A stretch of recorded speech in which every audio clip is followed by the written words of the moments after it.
Bienvenue, invité du journal. Nous avons l'honneur de recevoir sur ce plateau Prince Epengue, président de l'ADD Congo et communicateur de la Mouka. Prince Epengue, bonjour. Bonjour.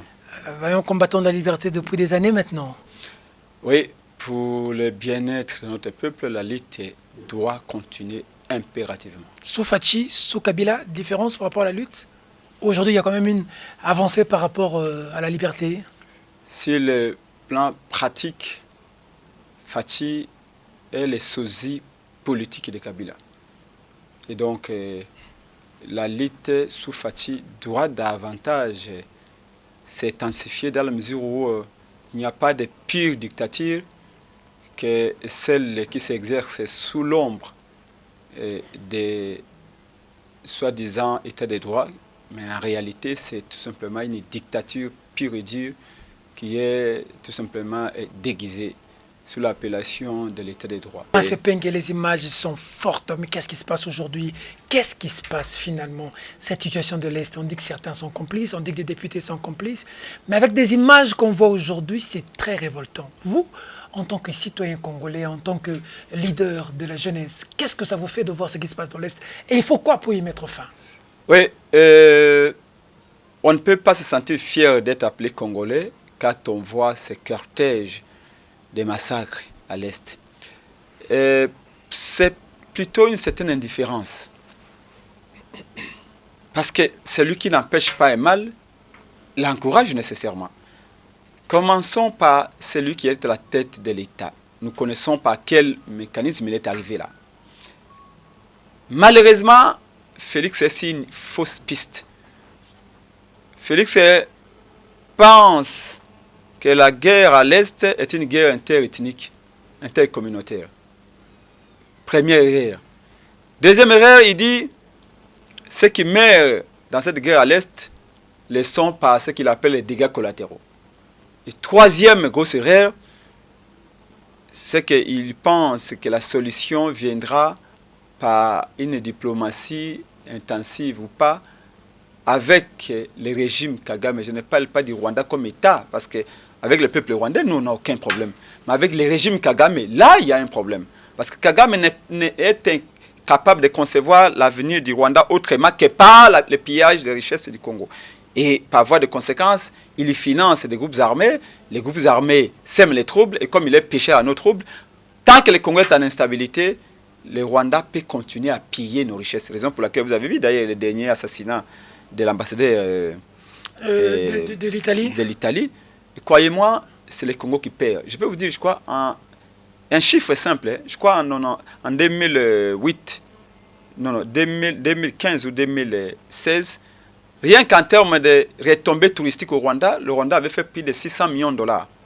Pour la même année, le Congo avait fait moins de 4 millions de dollars. Mais qu'est-ce que le Rwanda a de spécial que le Congo? Les montagnes, on en a plus qu'au Rwanda. Des gorilles, des okapis. Donc, en termes de faune et de flore, le Congo a tous les atouts. Donc, il faut pour attirer les touristes. Et quand un ambassadeur est assassiné sur la terre congolaise, ça fait une très mauvaise publicité pour le tourisme au Congo. Et de l'autre côté, au Rwanda, ça fait de bonnes affaires parce qu'il a assez imposé la paix chez lui. Comment on n'est pas en mesure de mettre un terme à cette situation? Comment le petit Rwanda, jusqu'au quand, continuera toujours à nous marginaliser? Mais commencez par se poser la question de savoir, ces atrocités n'ont pas toujours existé. On a connu un certain Mobutu dans ces pays. Ces violences à l'Est n'ont pas toujours existé. Elles existent maintenant. Pourquoi? Nous avons parlé de l'autorité de l'État. Mais il y a un effet, il y a un effet levier. Il y a une relation de cause à effet entre un chef légitime, capable, au pouvoir, au sommet de l'État, et le rétablissement de l'autorité de l'État. Quand vous avez un président qui est atterri au pouvoir dans les conditions que vous connaissez, et qui pense que sa légitimité, il l'aura en faisant des concessions ou en affrontant ses homologues africains, déjà nous nous mettons en difficulté. Donc voilà pourquoi au sein de la coalition La Mouka, au sein de mon parti des Congo, nous pensons qu'il faut commencer par avoir un dirigeant, et un nouveau leadership au sommet de l'État. D'accord. Un dirigeant qui a une vision globale, un dirigeant qui a un portrait robot dans sa tête du Congo qu'il compte donner. Pas un dirigeant haineux, hein, parce qu'on vous taxe, on dit que Vous, votre leader Martin Fayulu, il y a de la haine et non des critiques objectives pour changer le pays. Je répondrai à cette question le jour où on me donnera exactement la définition de ce que c'est que la haine. Ils disent haine à haine. Si être aîné, c'est dénoncer que la présidence, depuis que Félix est là, tous ces budgets, il crève le plafond, il Dépassement mange budgétaire. toujours les doubles de ce qu'on lui prévoit. Si c'est ça être aîné, eh bien, peut-être qu'on l'est, mais c'est que tous les Congolais le sont. Parce que si être aîné, c'est voir les conseillers de Félix Tshisekedi se promener avec les voitures de la présidence dans les cousouets, dans les restaurants de Kinshasa, vont en boîte de nuit en journée, c'est ça être aîné, c'est que tous les Congolais sont aînés. Parce que nous ne sommes pas aveugles dans ce pays. Si être aîné, c'est de constater que depuis qu'il est là, pendant ces 2 ans du mot au pouvoir, ça fait près de 4000 Congolais assassinés à l'Est. Vous avez suivi le dernier communiqué des catholiques qui disent que rien que pour la ville de Bunia, il y a eu 2000 Congolais assassinés. Si être aîné, c'est de constater, dénoncer ces choses-là, c'est que tous les Congolais sont aînés. Et pire, quand les journalistes dénoncent, il y en a un qui a parlé de $20 de prime, il a démêlé Israël Mutombo, mais on ne sait pas exactement, alors qu'on nous dise combien perçoit la prime de militaire pour se battre dans l'Est, finalement, pour que les journalistes le disent à la télévision. Mais c'est une très bonne question. Est-ce que vous savez que certains de nos militaires sont obligés d'acheter leurs propres tenues, autant que les policiers? Est-ce que vous savez que certains de ces militaires-là vont au front? À peine qu'il ait reçu un coup de balle à la jambe, de l'autre côté déjà sa femme, ou qui perd la vie, sa femme est expulsée du camp militaire. Est-ce que vous savez que ces militaires-là, les soldats arrivent toujours ou généralement en retard? Et l'année passée, vous avez entendu les cas des rations des militaires qui s'étaient volatilisées à Beni. Donc, les militaires ne sont pas en mesure de mener cette guerre. On a des militaires compétents, on a des militaires qui ne sont pas dans les conditions. Qui ne sont pas dans des conditions. Il faut les mettre dans les conditions nécessaires. On dit oui, mais on n'a pas assez d'argent. Vous allez voir les budgets pour le ministère de la Défense, les taux d'exécution, peut-être 50%, peut-être 60%, mais les budgets de la présidence, taux d'exécution, 120%, 130%. Pourquoi tout ceci? Et quand vous dénoncez, on vous dit, vous êtes aîné. Bon. À chacun sa définition de... C'est pour ça que vous avez vous appelé une marche ce week-end? La marche, fondamentalement, nous l'avons initiée, le présidium de la MOUCA, le président Élie Martin Fayulu, Adolphe Mouzito l'a initié pour dire non au génocide. Le président qui? Le président de la République démocratique du Congo, véritablement, authentiquement, originalement élu par le peuple. Vous savez, on peut être chef de l'État, mais on n'est pas président de la République. La légitimité ne se transmet pas de cette manière-là. Dans ce cas, Martin Fayulu doit aller dans l'Est et alors mettre son QG là-bas. Non, comme il est président. Il a la légitimité, mais il n'a pas l'impérium. Ah, par contre, Félix a l'impérium, mais il n'a pas la légitimité. Mais il ne contrôle pas les dominums. Les domaines de l'État, il ne les contrôle pas. Est-ce que vous n'avez pas l'impression que Félix ne contrôle que Kinshasa? Oh. Vous n'avez pas l'impression? Et que toutes ces actions, ce qu'il fait, c'est avant tout, c'est un peu des actions à la quinoise ou à la quinoiserie, comme disait Kofi Olomide. Tout fait pour plaire aux Quinois. C'est comme ça que vous le voyez tantôt dans des deuils, tantôt dans des fêtes, tantôt dans des mariages, tantôt aller lancer le démarrage d'un colmatage des 2 nids de poules à la 10e riz, à la 3e riz. Quand un chef de l'État est réduit à ce type de tâches, c'est qu'il y a quelque chose qui ne va pas. C'est qu'il ne se sent pas à l'aise dans son costume. Alors la marche, c'est quoi? Eh bien, la marche, c'est tout d'abord dire non au génocide congolais. En fait, c'est une marche de soutien aux populations de l'Est. Moi, c'est samedi 24. Le point de départ, nous commençons par la circonscription révolutionnaire de la Tchangou, c'est-à-dire la place Pascal à Massina. Et nous allons cheminer, parce que le boulevard est grand. Pourquoi seulement la Tchangou? Parce que c'est là, on dit que votre fief est là. Si la Tchangou est notre fief, pourquoi Félix était parti voter dans notre fief? Félix habite à Limité 12e rue. Il a quitté Limité pour faire 5 km pour aller s'enrôler à la Tchangou et prendre sa carte d'électeur à la Tchangou. C'était pour quelle raison? Déjà, vous êtes un vieux journaliste, un vieux routier dans ce domaine ici. Vous avez vu Etienne Tshisekedi de toute sa vie commencer une marche à l'Ipen? À l'aéroport assez souvent. Donc, c'est dans la notion de fief. Moi, je suis politologue de formation. Nous pouvons commencer. Martin Fayulu peut commencer la marche partout, même par le fleuve Congo. Même par l'Imété aussi. Les gens seront là. Seulement, le boulevard est grand. Et vous savez que quand nous décrétons une marche, ce sont des millions de gens. Pour des raisons de sécurité, nous allons commencer par le boulevard Lumumba, et Pascal Never, pour chuter au boulevard Triomphal. Avant tout, pour soutenir les populations de l'Est. Avez-vous déjà informé l'autorité? Est-ce que l'autorité a donné son cutus? En fait, déjà, il faut déjà partir de la logique selon laquelle ce sont des autorités tous légitimes. Mais pour obéir à la Constitution qui est la loi mère, nous avions saisi depuis déjà 5 jours l'autorité urbaine, on l'a informé. Nous sommes dans le régime d'information. Ils ont réagi déjà? Et on n'a pas besoin, la Constitution ne nous dit pas que Ngobi et s'ils disaient que pour des mesures de Covid, des consorts, vous ne pouvez pas sortir de la rue, qu'est-ce que vous allez faire? Qu'il pleuve, qu'il neige, qu'il fasse nuit, qu'il fasse jour, qu'on amène l'armée de l'Irak ou les Américains ici, vous nous verrez dans la rue, nous marcherons. Vous allez braver l'autorité. Il n'y a pas... Ça, quand un pouvoir se met à marcher sur les articles de la Constitution, notamment l'article 26, ces pouvoirs cessent d'être légitimes et on a le droit de les contester. Vous savez que l'article 64 est une disposition constitutionnelle qui donne au peuple le droit de se révolter, voire même de faire un coup d'État. De mettre un terme. De chasser un pouvoir qui n'est plus légitime, un pouvoir qui devient dictatorial. C'est comme ça que le pouvoir constitutionnel et originaire et dérivé nous a donné ces droits-là à l'article 26. Mais ici, parce que nous sommes les démocrates, on a écrit. On a fait notre part, Angobila et Tshilombo de faire les pour des mesures sécuritaires, pour les situations de Covid, pour la tension du pays, alors il ne faudrait pas sortir. Donc la Covid n'existe que pour les actions de la Mouka, pour les actions de Fayulu Muzito. Quand Félix va partout, draine des foules, là il n'y a pas Covid. Quand Kabouya fait des meetings partout à Kinshasa, à ce moment il est au Bas-Congo, là il n'y a pas Covid. Quand Fayulu, Muzito, la Mouka font une action, là il y a Covid. Non, des poids, des mesures. Nous, à moins que ces jours-là, Félix nous brandissent les certificats d'enregistrement du Congo comme une propriété privée de l'UDPS, là nous ne marcherons pas.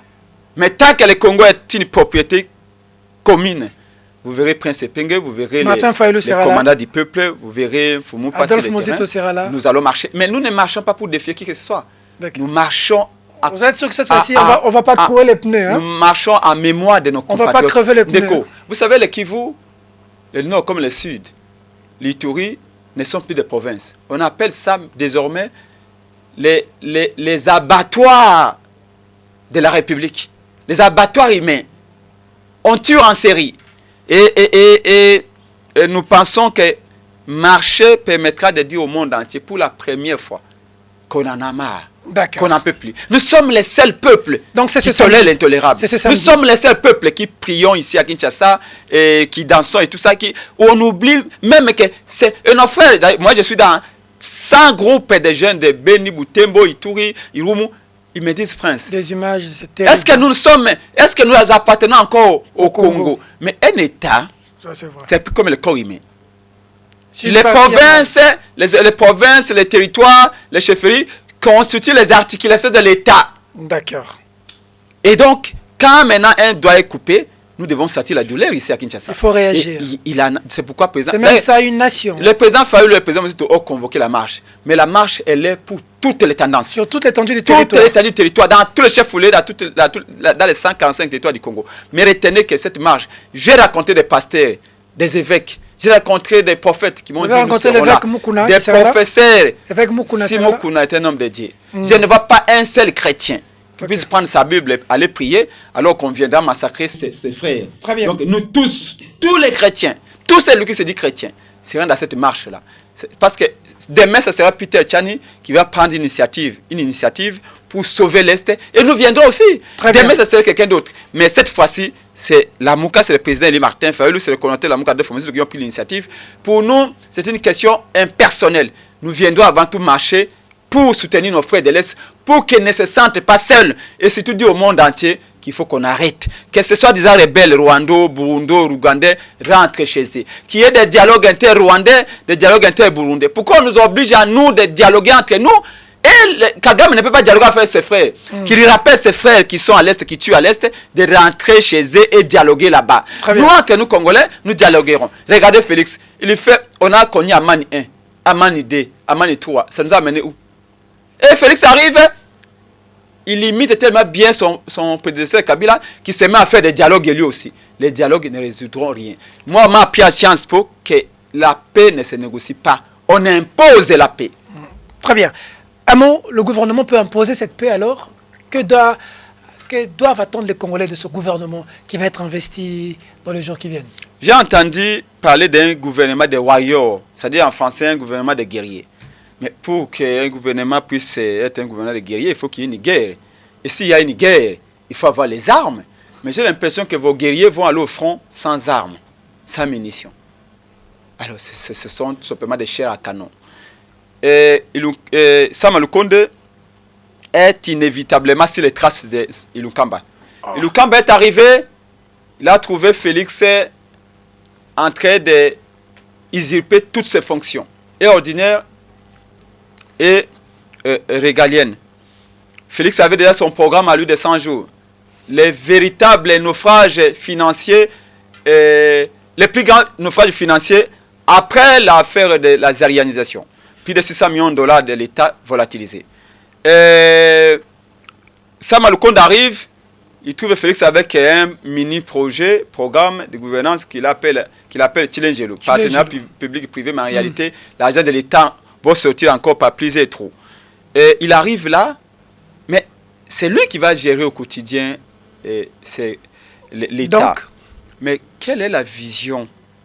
Parce qu'il doit articuler cette vision. Que doivent attendre le Congolais de ça? Mais il va hériter de quelle vision? Quelles sont les idées de Félix sur le plan sécuritaire? Vous savez, le développement est un processus intégral et intégré. Tu ne peux pas développer l'éducation et oublier la santé. Tu peux pas développer la santé et négliger l'économie. Ça, tout se tient. Aujourd'hui, tu peux nous dire clairement quelle est la vision de Félix Tshisekedi en matière sécuritaire que l'autre vient d'articuler sur le plan concret. Donc pour vous, les Congolais n'ont rien à attendre de ce gouvernement? Sur le plan économique, quelle est la vision de Félix Tshisekedi? En ce moment, les comptes de l'État sont vides. La Banque centrale, même les réserves d'échange. Aujourd'hui, nous sommes à 500 millions de dollars. Et pourtant, même les diables, plus d'un milliard, hein? Même les Kabila, les diables incarnés, nous avaient laissé à 1 milliard. Vous pensez que Kabila est mieux que Félix? Non, Kabila... Vous regrettez Kabila? Papa, si vous trouvez un Congolais qui regrette Kabila, c'est qu'il a pété le plomb. S'il y a un homme qui existe dans ce pays pour regretter Kabila, mais j'en ai vu des gens. J'en ai entendu à la cité quelqu'un qui vous dit Kabila a sur le plateau à Makina 6 000 francs, sur le comme si le plateau à Makina 12 000 francs. Une mesure des haricots qui était à 1300 francs est aujourd'hui à 3 000 francs. Okay. Et est-ce que vous savez que pendant ces moments ici, les banques sont en train de saisir les biens gagés par les entrepreneurs congolais, nos mamans qui vont à Dubaï, en Chine et à Lomé, qui avant le corona importaient et exportaient, ils se retrouvent dans une situation où les conteneurs ne peuvent plus entrer au Congo. Et les banques continuent à les exiger de rembourser. Et comme elles ne peuvent plus ou ils ne peuvent plus rembourser parce qu'ils ne vendent ni n'achètent, les banques saisissent des maisons et vendent à vil prix. Qu'est-ce que l'État congolais aurait dû faire? C'est que la Banque centrale appelle les banquiers, et les responsables des banques pour leur dire il faut échelonner, il faut donner une période de grâce. Nos compatriotes, nos entrepreneurs et les hommes d'affaires ne peuvent ni vendre ni acheter, ne peuvent ni voyager ni librement comme avant. Écoutez, il faut geler, ils ne peuvent pas rembourser alors qu'ils ne vendent pas, alors qu'ils ne gagnent pas de l'argent. D'accord. Ils ne réalisent pas de profit. Qu'est-ce que Félix a fait pour sauver l'économie? Rien du tout. Il y a peut-être, vous avez suivi l'ODEP, vous avez suivi d'autres rapports, il y a peut-être près de 50 emplois qui meurent chaque jour pendant cette période. Quelles sont les mesures économiques et financières prises par ces gouvernements? Donc, Sama Lukonde est condamné à échouer parce qu'il n'y a pas de vision. Il a un gouvernement. Déjà, quand vous regardez très bien comment est composé ce gouvernement, la base les critères de recrutement, comme toujours, a toujours été loyauté, militantisme. Vous avez vu notre jeune sœur de 28 ans, Aminata, qui atterrit comme un cheveu dans la soupe. Quand on l'entend parler, on se dit, Laissez notre vice-ministre de l'Éducation. Non, écoutez, moi je ne fais qu'un constat, vous m'avez demandé d'analyser. D'accord. Je trouve bien, vous avez entendu quand Piamba dénonçait que 4 de ces, c'est pas 57 ministres, 4 ont été impliqués dans les ventes des maisons de l'État, dans les ventes des biens de l'État. Il y a le ministre de la Défense qui est au centre d'une grande controverse. Il appartiendrait à l'ancienne armée rwandaise qui serait citée dans le rapport Mapping. Quand vous regardez la configuration de l'actuel gouvernement, vous dites déjà à l'intérieur, il y a un problème. De l'autre côté, le député censé amener les parasitaires, le député réclame de l'argent, alors qu'ils nous ont dit hier qu'ils étaient venus parce qu'ils ont changé, parce que Félix, le super prophète, les a transformés. Et aujourd'hui, les députés censés traverser pour sauver la patrie se transforment en un véritable bloc cadenas. Et donc, tout ceci n'augure pas de bonnes choses pour l'avenir. Pour la Cour constitutionnelle, on a un nouveau président. Pendant ce temps, j'apprends que la loi Lutundula est en train d'être saucissonnée au niveau de l'Assemblée nationale. Pendant ce temps, vous rêvez, Fayoulou, Katumbi, Mozito, Bemba, Kamere, vous attendez demain pour venir crier la vérité des urnes, pour venir crier Imperium. Pendant ce temps, on apprend qu'à l'Assemblée nationale, la loi de la CENI est en train d'être touchée.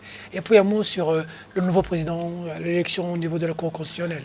Parlons tout d'abord de la loi Lutundula. Je peux vous révéler une chose, que Lutundula lui-même a dit, a confié, que sa loi est déjà dépassée. À l'époque où il avait fait cette proposition de loi, la configuration était autre.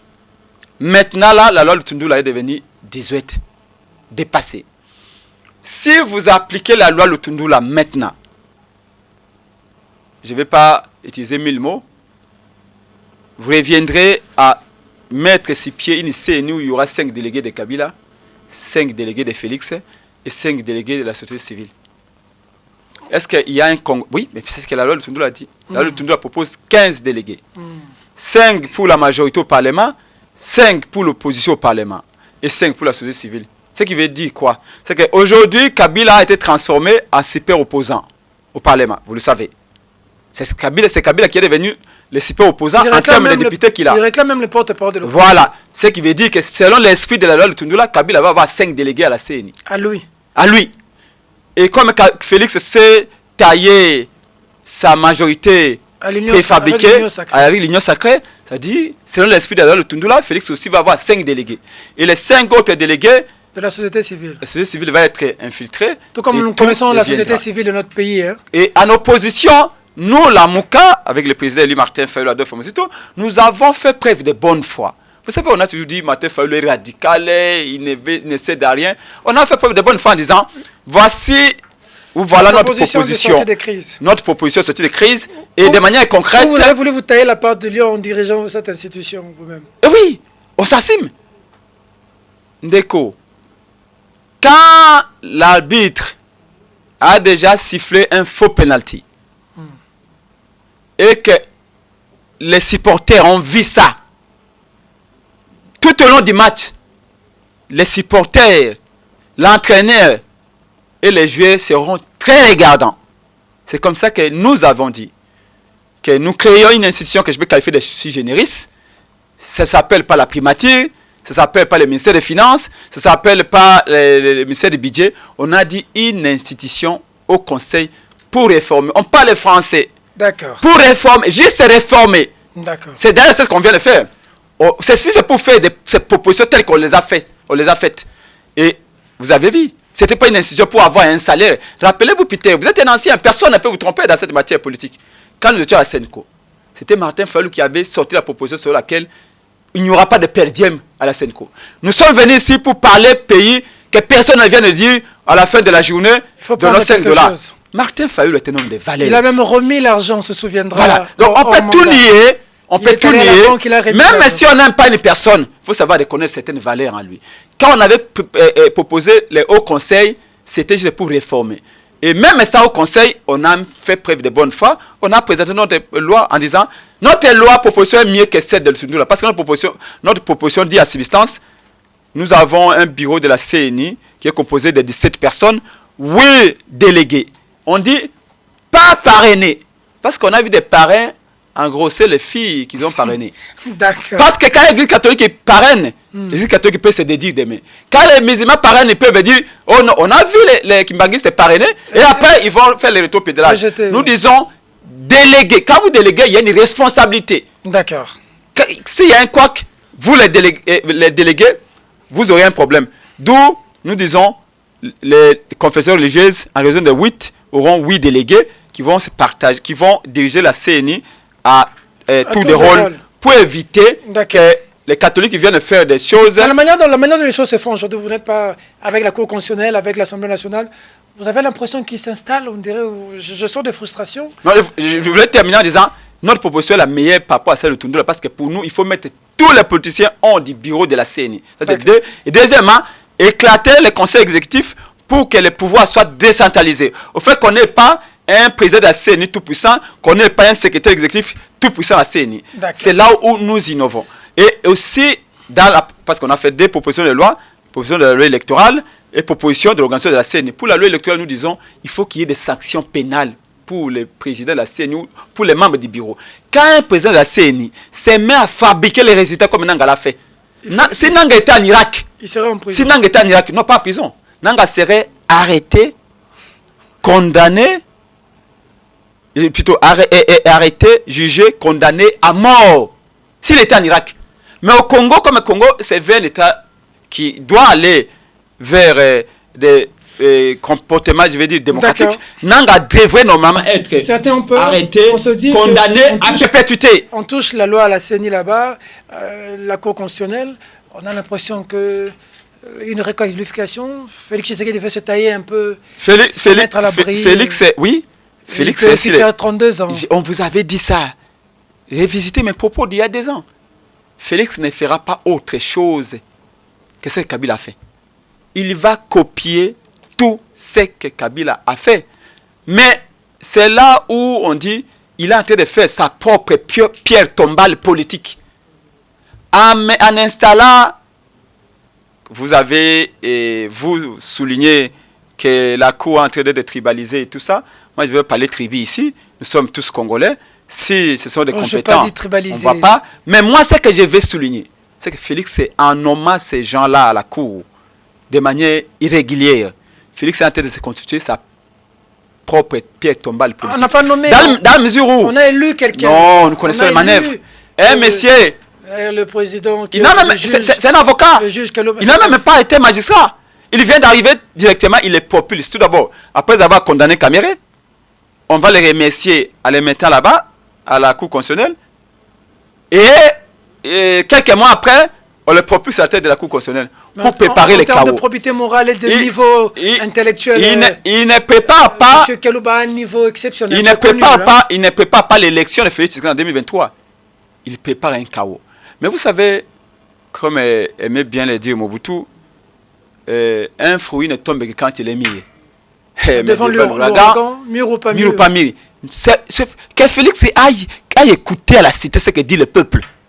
Combien son régime est vomi. À moins de 2 ans, il va être détesté. À sa 3e année, il sera détesté au même degré que Kabila. Son pouvoir. Donc, lui, non. Les chiens c'est ce qu'on dit, hein. Sécurité na est, oui. Chômage. Ça aussi sous Kabila, c'est pas en 2 ans que ça va changer. Non, attention, Ndeko Peter. Dieu merci, je suis devant un grand journaliste.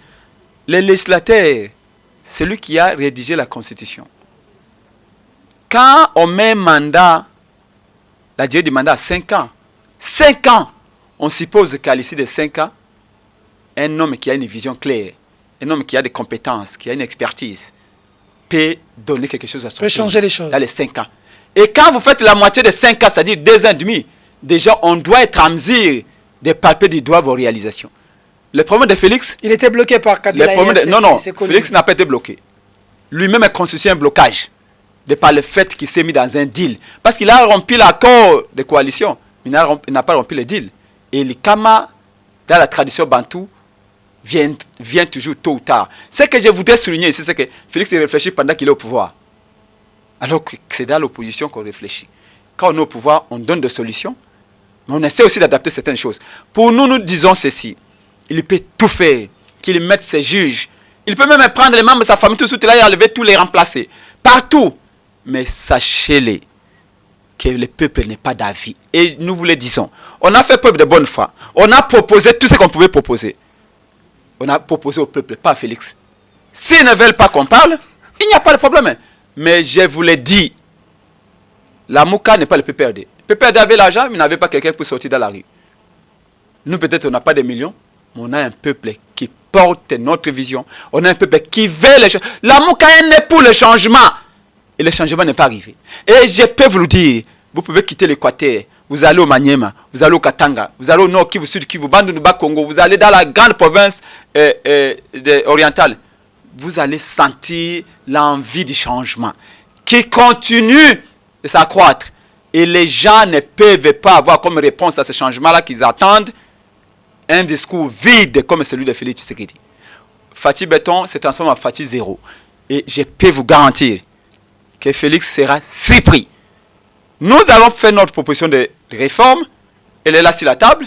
On a été étonné d'entendre Cholet dire nous préférons la proposition de Tundula. Même la proposition de Tundula veut dire quoi? Que la chair puisse cohabiter avec l'esprit. Pour un chrétien, c'est scandaleux. Pendant que nous, avec le président Martin Fayulu, on leur propose que l'esprit puisse être séparé de la chair. C'est biblique, non? La chair ne peut pas cohabiter avec l'esprit. On ne peut pas mettre les politiques et les religieux dans un même bureau de la CENI. Nous, au sein de la Mouka, nous disons, les politiciens dehors, laissons les religieux même, cette fois-ci qu'on voit de quoi ils sont capables. Abbé Cholet lui dit, non, non, non, nous les hommes de Dieu, nous voulons cohabiter avec les politiciens au sein de la CENI. Non, messieurs, chacun est libre de faire ce qu'il veut. Mais le terrain, nous savons que c'est une question de rapport de force. Nous sommes pleinement conscients que Félix, c'est ça le terrain. Sans le peuple dans la rue, il n'attendait rien, comme Kabila d'ailleurs. Et nous nous préparons à conséquence. Mais nous privilégions d'abord la paix, nous privilégions d'abord je vais dire quoi, la discussion positive. Et voilà pourquoi on a mis la proposition de sortie de crise sur la table. Voilà pourquoi on a mis la proposition sur la réforme de la CENI, la réforme de la loi électorale. S'ils ne veulent pas, je pense que ces jours-là, Félix, c'est pour nous empêcher. Pour que Félix puisse avoir un autre mandat ou deuxième mandat, il va falloir qu'il nous montre que le certificat de l'extrémat du Congo comme sa propriété de l'IDPS. Sinon, ces jours-là, la transparence des élections, une CENI libre, une cour libre ou rien du tout. Prince Epengue, merci. Merci Ndeko Peter Tchani et laissez-moi vous rendre hommage parce qu'à un moment donné, comme certains, les Kinois disent souvent, aimons-nous vivants et apprécions ce que les autres font vivants. Peut-être qu'on n'est pas d'accord dans tout ce que vous faites, mais au moins, vous êtes aussi un combattant et je tenais à vous rendre hommage en vous priant de rester toujours, pas au milieu du village, mais être du côté de la vérité. Merci beaucoup. Aujourd'hui, la presse, la liberté de la... Ça va, compare-moi à hier ou... Non, aujourd'hui, il n'y a pas et il n'existera jamais un parti aussi intolérant que l'IDPS. Attention, il y a IDPS et IDPS. Je parle de l'IDPS post-Étienne Tshisekedi de Amulumba. Pas l'IDPS que nous avons connu, avec le Jacquemin à l'époque, où on se battait aux côtés du patriarche Étienne Tshisekedi. Valentin Moubaki, les autres. Albert Moleka. Je parle de l'IDPS talibalisé. Cet IDPS est mort. IDPS, non, IDPS Tshisekedi a été vendu et métamorphosé à l'IDPS que vous comprenez aujourd'hui, qui est intolérante, qui ne veut plus, qui est aveuglée. L'IDPS de Paul Chilombo, l'IDPS d'aujourd'hui, de Jacquemin Chabani, on ne l'aura même pas vu au gouvernement. L'IDPS d'aujourd'hui n'est pas différent. Paul Chilombo, Jacquemin Chabani. L'IDPS d'aujourd'hui n'est pas différent. Si vous avez connu les partis de Mohamed Mersi en Égypte, les frères musulmans, c'est la photocopie de l'IDPS d'aujourd'hui. Prince Epengue, merci. Merci.